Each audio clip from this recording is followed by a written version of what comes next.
Dear friends, once again very warm welcome to your own educational channel. Today we are discussing about the child growth and development, its concept, principle and influences. आपको पता है कि हम जो बात करने जा रहे हैं आज चाइल्ड ग्रोथ एंड डेवलपमेंट की सीडीपी के जितने भी कॉन्सेप्ट्स हैं आपके सिद्धांत वगैरह हैं, ठीक है, और उनके जो इन्फ्लुएंसेस हैं, ठीक है, प्रभाव क्या होते हैं इनके, इस एक क्लास ये है, इस क्लास के बाद आपको ये बहुत ज़्यादा क्लियर हो जाएगा, ठीक है। It is very much clear to all of you, ठीक है। थोड़े हमारे साउथ के फ्रेंड्स भी जुड़े हुए हैं, there are very South Indian friends also, so I have to speak in English, okay. And this is a great idea, ठीक है। एक आइडिया मेरे माइंड में आया दोस्तों कि मैंने कहा कि इसको मैं अगर पीडीएफ फॉर्म जो भी मैं बना रहा हूँ, ठीक है, इसको अगर मैं इंग्लिश में कर लूँ तो उनके समझने के लिए हो जाएगा और हिंदी में एक्सप्लेन भी कर लूँगा तो दोनों का फायदा हो जाएगा, ठीक है। वीडियो भी ज़्यादा लंबा नहीं होगा। चलिए स्टार्ट करते हैं। Humans are not static beings. During their lives, they change in size, appearance, and psychological makeup. However, the way they change differ from individual to individual. But the fundamental pattern of growth and development remain more or less same. जैसा कि आप लोगों को पता है कि कोई भी मनुष्य क्या है, एक स्थिर प्राणी नहीं है, ठीक है। उनके जीवन में बहुत सारे चेंजेस आते हैं, आप न्यू बॉर्न चाइल्ड से देखें और आगे जैसे उसका विकास होता है, ठीक है, उनका अपीयरेंस और जितना भी साइकोलॉजिकल मेकअप है वो चेंज होता रहता है, ठीक है। However the way they change, okay, हालांकि ये डिफरेंस हो सकता है थोड़ा बहुत कि जिसमें वो चेंज होते हैं वो इंडिविजुअल टू इंडिविजुअल हो, ठीक है। इंडिविजुअल टू इंडिविजुअल डिफरेंस होता है, इंडिविजुअल डिफरेंस की जो बात करते हैं, ठीक है। किसी का भी ग्रोथ होना, डेवलपमेंट होना अलग अलग हो सकता है, लेकिन जो फंडामेंटल पैटर्न होंगे, ठीक है, जैसा कि आपको पता है कि न्यूबॉर्न पैदा होगा, फिर उसकी थोड़ा हाइट बढ़ेगी, ठीक है, फिर एडोलेसेंस एज में वो आएगा, फिर एडल्टहुड में आएगा, तो वो फंडामेंटल पैटर्न तो सबके लिए लगभग सेम रहता है, ठीक है। तो ये था थोड़ा इंट्रोडक्शन। अब बात करते हैं कि before understanding child development it is necessary to understand the term growth. जी हाँ, पहले आप चाइल्ड डेवलपमेंट एंड पेडागोजी अगर पढ़ रहे हैं उसमें जो पहला पार्ट है आपका चाइल्ड डेवलपमेंट क्लियर हो जाएगा आज के बारे में, ठीक है। इसमें कौन कौन से प्रश्न आते हैं मुख्यतः ये भी मैं आपको बताऊंगा। तो ये नेसेसरी है कि आप ग्रोथ किसे कहते हैं, वृद्धि किसे कहते हैं, वो जाने। तो growth is an increase in the size of the body as whole or the size attained by the different parts of the body by multiplication of cells during the period starting from fertilization to physical maturity। तो वृद्धि किसे कहते हैं? वृद्धि क्या है कि आपके जो आकार में, ठीक है, बढ़ना है उसे कहा जाता है, ठीक है। जिसमें क्या होता है कि मल्टीप्लिकेशन ऑफ सेल्स होता है जिसके द्वारा हमारे सारे शरीर के जो अंग है अलग अलग वो वृद्धि करते हैं, ठीक है। ये वृद्धि जो होती है कभी पूछा जाता है कि स्टार्ट हो जाती है फर्टिलाइजेशन टू फिजिकल मैच्योरिटी, यानी कि फर्टिलाइजेशन से ही वृद्धि स्टार्ट हो जाती है, कभी कभी क्वेश्चन भी बनता है दोस्तों। चलिए, बहुत ज़्यादा समय मैं नहीं लूँगा, आप लोगों को बहुत आप लोगों ने पढ़ा भी है, कुछ ही समय आप लोगों का बचा है, तो मैं सोच रहा था कि एक कुछ छोटा सा एक ब्रीफ सा कुछ अच्छा सा आप लोगों के लिए आए ताकि एग्जाम में जो प्रश्न आते हैं वो आपके लिए डिफिकल्टी ना हो। कुछ स्टेजेस ऑफ ग्रोथ की बात करेंगे जिसमें पहला है parental growth. The parental period comprises on the average about 9 calendar months or 40 weeks. You all know about it. It has three stages. First is the fertilized ovum. Okay, first week.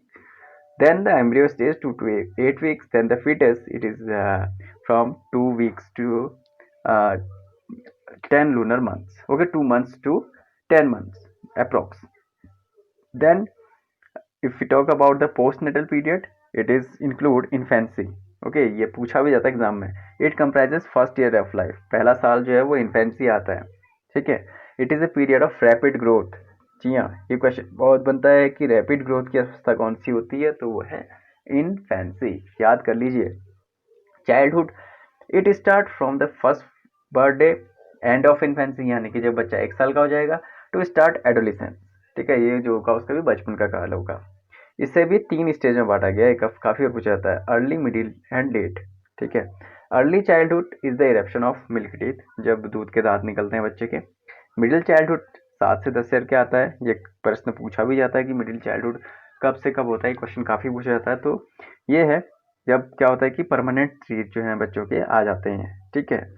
The late childhood start from the pre pubertal period, यानी कि जो mainly 12th की stage होती है 11 या 12वें साल से जो है ये स्टार्ट हो जाता है, और ये जब तक प्यूबर्टी के टाइम तक, यानी कि जब तक बच्चा एडोलेसेंस स्टेज यानी कि 18 या 19 ईयर का नहीं हो जाता, तब तक ये स्टेज चलती है लेट चाइल्डहुड की।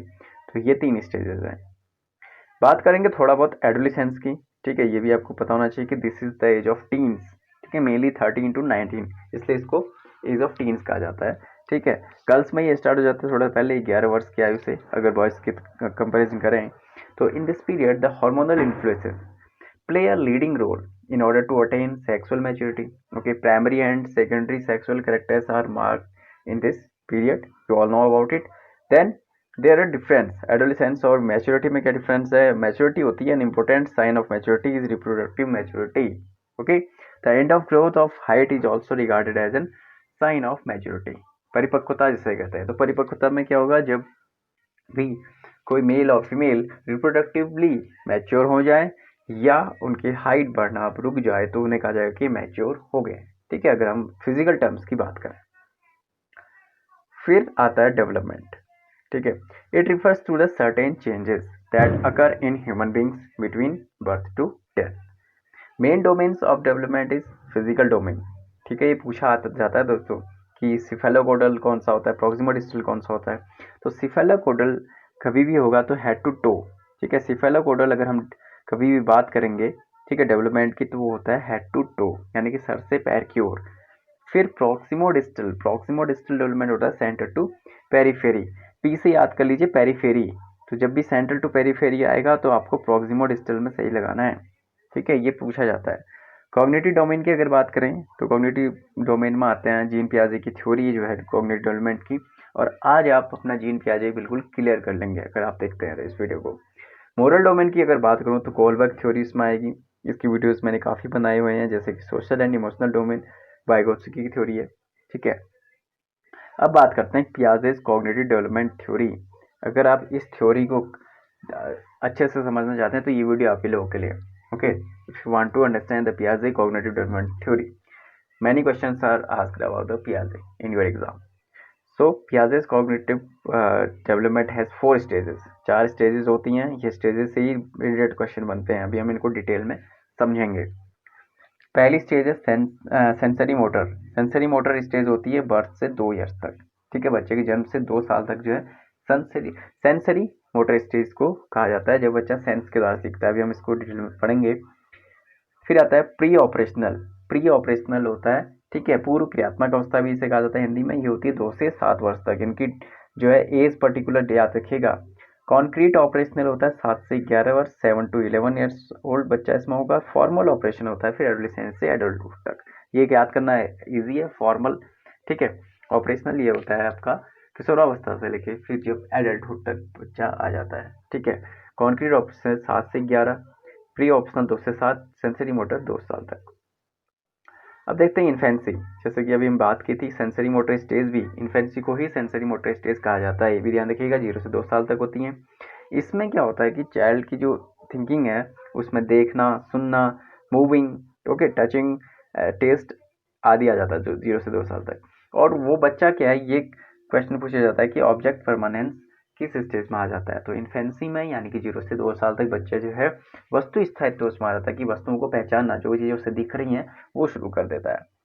Learning to reserve action is the basic accomplishment of this stage, ठीक है, रिवर्स एक्शन करना भी सीख लेता है इस अवस्था में।